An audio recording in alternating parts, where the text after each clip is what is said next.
Stunned, I asked, "What are we doing here?" Julian unbuckled out. I followed him onto campus. School was out, only a couple of gardeners clipped the lawns. He led me like he owned the place, around the main building to the little auditorium and pushed the door. Hanging on the wall was a photo from the talent show 5 years ago. I froze. In it, 17-year-old me stood on stage in a pale yellow sundress, mic in hand, beaming. In the front row corner sat Julian, already tall then, in his uniform. Face blank yet his stare shot straight at the stage, straight at me.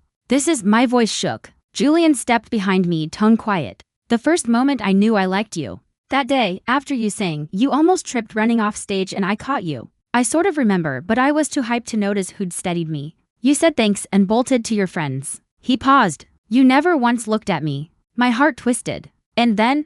I whispered. Then he walked to the window, dappled sunlight slid across him. "I tried getting closer, but you seemed to hate me."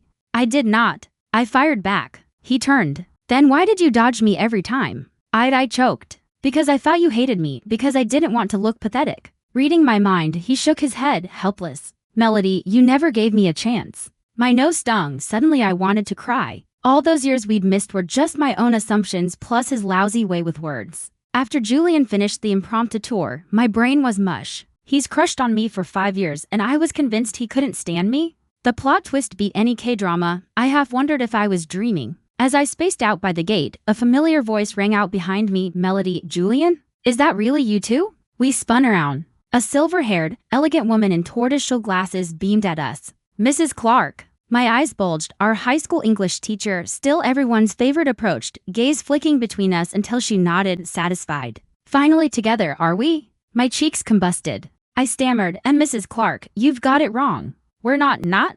She arched a brow at Julian. "So the essay where this kid wrote, 'I want to get into the same college as the girl I like,' that was fiction." I whipped toward Julian. He froze, ears flaming scarlet. Mrs. Clark's smile turned wicked.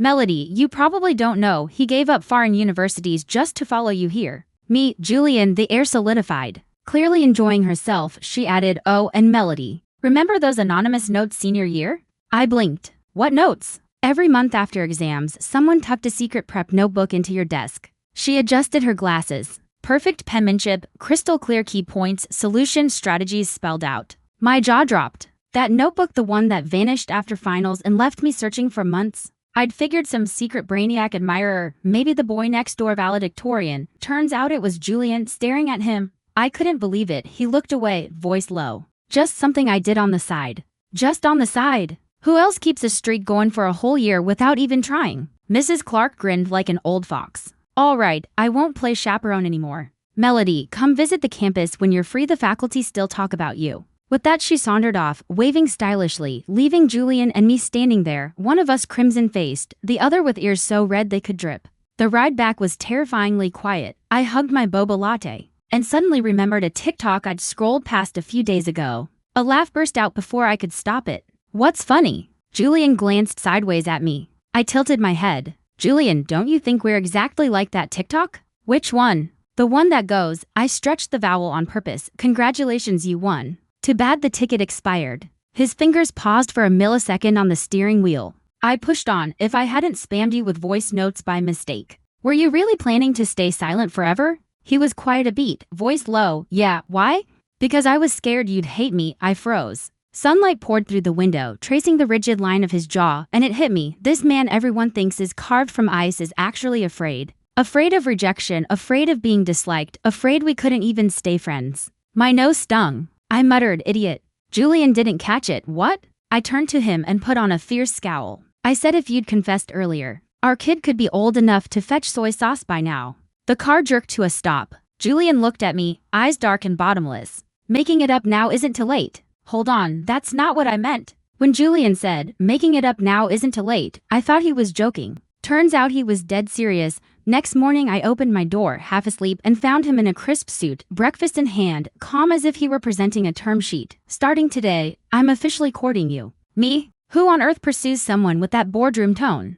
But I quickly discovered Julian's courtship mirrors the man himself. Icy surface, batshit crazy underneath. For instance, every single morning he materializes at my loft, rain or shine, even my doorman knows his name. I casually mentioned I crave the viral strawberry shortcake from East Side, and by noon he'd driven across the city and back to deliver it. I worked late. He waited outside until midnight, then silently drove me home without a word. The craziest, one night I posted a selfie on Instagram with the caption, "Another day of no one wanting me." 5 minutes later, Julian rang my doorbell holding the family registry booklet. Me? Straight-faced, he said, "Now someone wants you, help." When my brother heard about us, he was unnervingly calm. At a family hot pot dinner, he asked Julian without looking up from the lamb, "So when are you two getting married?" *PFFT. I sprayed Coke everywhere. Julian handed me a napkin unruffled and answered, "Up to her." Me? Hold up, who said anything about marriage? My brother nodded, wearing an I-knew-it all along smirk. "Fine, I'll negotiate the bride price gift for you. That downtown penthouse should do."